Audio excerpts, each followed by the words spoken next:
네, 안녕하세요. 기계제도 동영상 수업입니다.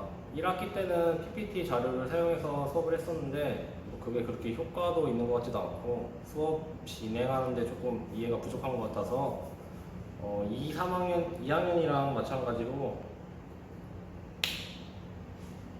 이거 안 다쳐?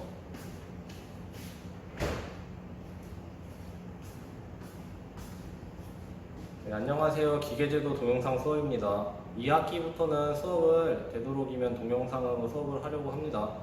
생각보다 코로나 때문에 온라인 수업 기간이 길어져서 동영상으로 수업해야지 그나마 조금이라도 이해를 도울 수가 있을 것 같아서 2학기는 동영상으로 진행하게 되었고요.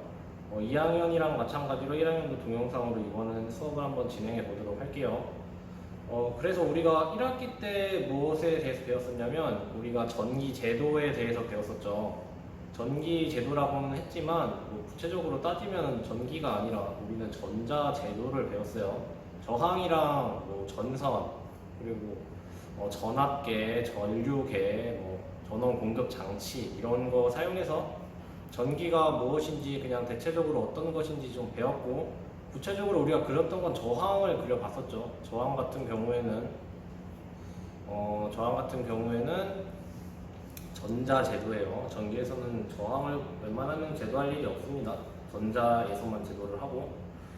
그래서 2학기 때는 우리가 전자기계과잖아요. 전자기계과의 전공에 맞는 제도를 배워보도록 할 거예요.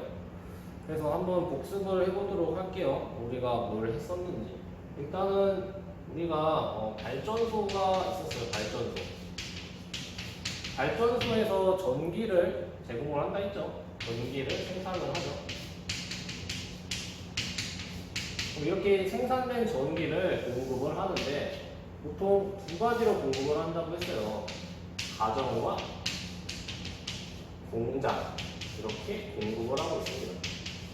그럼 가정에서는 뭘 사용하냐면 당연히 가전 제품을 사용하죠. 공장에서는 제품을 생산하는 것을 공장이라고 하죠. 보통 생산 또는 조립 같은 경우를 하죠. 뭐 자동차 같은 걸 생산한다거나 반도체 같은 거를 생산한다거나 자동차를 조립한다거나 이런 거 보통 합니다. 그러면 여기까지 전기를 가정과 공장에 효과적으로 전달하는 역할을 하는 게 전기과의 역할이라고 했어요. 여기까지가 전기과의 역할이라고 했었고, 이 가전 제품이나 이 생산이나 조립을 하는데 사용하는 어떤 전자적인 제품들, 여기에서 사용하는 전자적인 제품들은 뭐 컴퓨터나 여기 칠판에 나오나 모르겠네. 센서 같은 게 여기에 해당이 됩니다. 가전제품 같은 경우에는 뭐 많죠. 밥솥, 세탁기,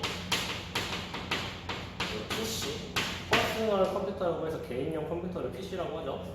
이런 데서 사용을 하는 게 이제 전자과에서 할 역할이에요.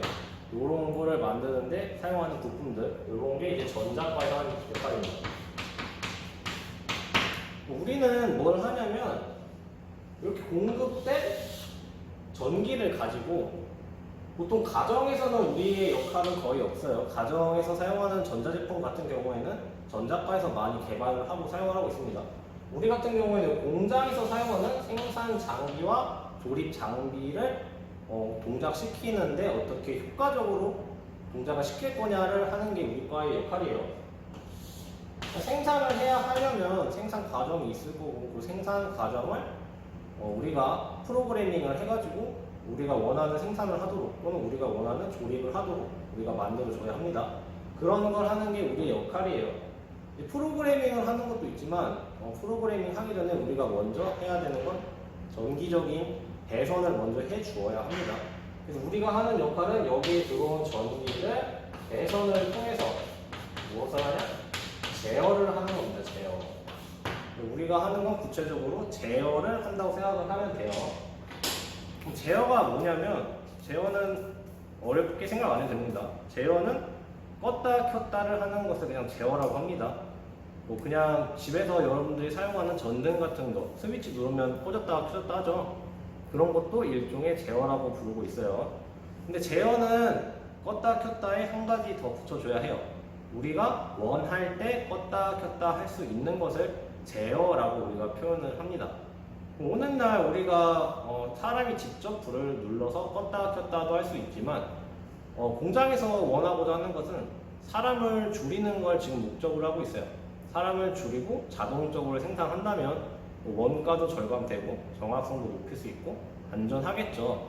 그래서 우리가 구체적으로 하는 건 그냥 제어가 아니라 자동 제어를 하고 있습니다. 그래서 우리가 하는 것은 자동 제어를 위한 정기적인 제도에 대해서 2학기 동안 배워보도록 할 거예요.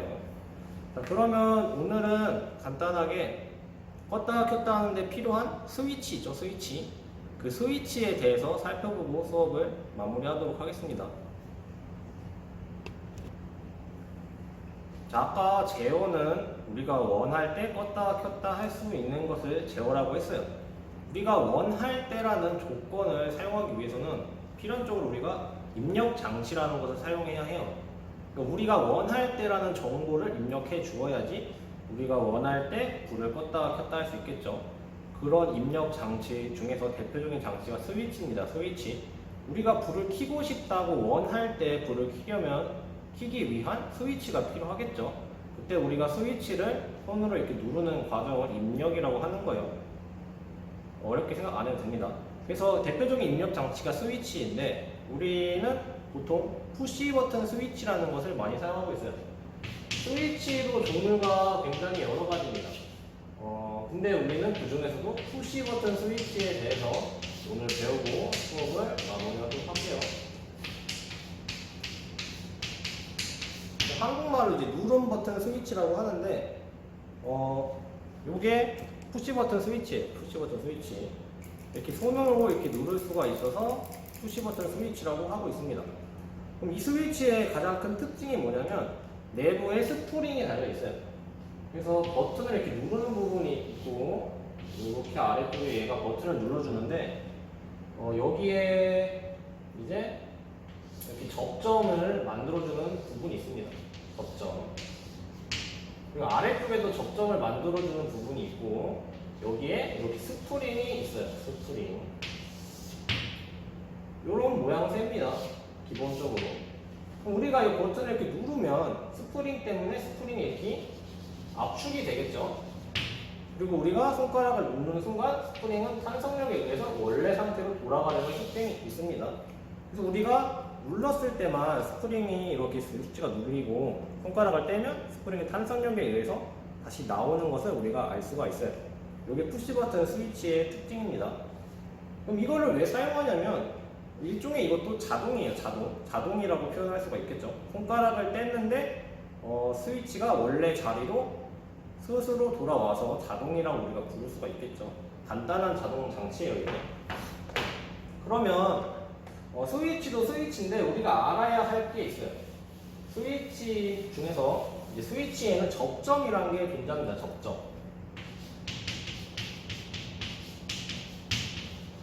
접점은 쉽게 말해서 전기를 통할 수 있도록 금속과 금속이 마주치는 부분을 우리는 접점이라고 하고 있어요. 예를 들어서 여기가 전선이라고 한다면 선생님이 전선에서 전류가 흐르려면 회로는 닫혀 있어야 한다고 했습니다. 만약에 이렇게 회로가 있다면 이 회로에는 전류가 흐를까요? 열린 회로이기 때문에 전류는 흐를 수가 없습니다. 이쪽 열려진 부분을 닫아 주어야지만 전류가 흐를 수가 있겠죠. 그래서 이런 닫힌 회로를 우리가 원할 때 만들어주기 위해서 이렇게 스위치를 보통 달아서 우리가 사용을 하고 있죠. 그 스위치를 눌렀을 때만 이 열린 부분이 닫히고 스위치에 손가락을 떼면 푸시 버튼 스위치라면 다시 스위치가 원래 위치로 돌아가면서 열린 회로가 되고 우리가 원하지 않을 때는 회로가 열린 회로가 돼서 꺼지게 만들 수가 있겠죠. 그래서 이런 거를 이제 이런 부분 이렇게 철편이 마주치는 부분을 우리는 접점이라고 부르고 있어요. 자, 그럼 접점에는 종류가 두 가지가 있어요. 여기까지 하고 수업을 마치도록 하겠습니다. 접점은 두 가지가 있는데 A 접점과 B 접점이 있습니다. B 접점. 요 A 접점의 A는 아르바이트를 뜻합니다. 아르바이트. 아르바이트는 뭐 콩글리시라고 하죠. 한국에서만 사용하는 용어.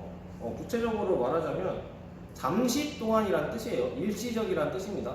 즉 우리가 원할 때에만 붙어 있는 접점이라는 소리예요. 그러니까 스프링이니까 우리가 눌렀을 때만 붙겠죠. 그 동안에만 붙고 손가락을 뺀 순간 떨어지니까 잠시 동안 붙는다고 해서 처음부터 떨어져 있는 접점을 A 접점이라고 합니다. 그래서 A 접점 같은 경우에는 이렇게 처음부터 떨어져 있는 특징이 있어요. 근데 반대로 B 접점이라는 게 있어요. B 접점. B 접점의 B는 브레이크를 뜻해요. 브레이크. 그러니까 요 접점은 처음에는 붙어 있어요. 이렇게 처음부터 붙어 있습니다. 처음에 붙어 있는데 우리가 스위치를 누른 순간 열린 회로에서 닫힌 회로에서 열린 회로가 되면서 전류를 차단시킨다고 해서 브레이크라고 표현을 하고 B 접점이라고 얘기하고 있어요. 그 A 접점은 우리가 원할 때만 붙는 접점, 손가락을 떼면 다시 원래 위치로 돌아가는 접점을 A 접점이라고 부르고 있습니다. 물론 푸시 버튼에서만 해당되는 얘기예요. 그리고 처음부터 붙어있는 접점은 B 접점이라고 합니다. 그리고 우리가 작동시킬 때만 접점이 떨어지는 것을 우리는 B 접점이라고 부릅니다. 그래서 이거는 공통적인 개념이니까 우리가 알아두어야 하고 우리가 3학년 졸업할 때까지 계속 봐야 하는 용어니까 1학년 때 확실하게 이해하고 넘어가는 게 좋겠죠. 그래서 기호는 A 접점은 이렇게, B 접점은 이렇게 표현을 합니다. 여기서 주의해야 할 점은 A 접점은 이렇게 전선에서 떨어진 부분에 있다는 것이고 B 접점은 처음부터 붙어 있다는 거예요. 근데 B 접점 같은 경우에는 이 동그라미 아래쪽에 선이 있는 것을 우리가 주의해야 합니다. 이렇게 표현을 해야지 눌렀을 때 이렇게 전선으로부터 떨어진다고 우리가 그림을 그릴 수가 있겠죠. A 접점 같은 경우에는 이 동그라미 위쪽에 있기 때문에 우리가 조작했을 때 이렇게 붙는다고 우리가 그림을 그릴 수가 있겠죠. 이렇게 표현을 할 수가 있겠죠. 이렇게 기호로 표현을 할 수가 있습니다.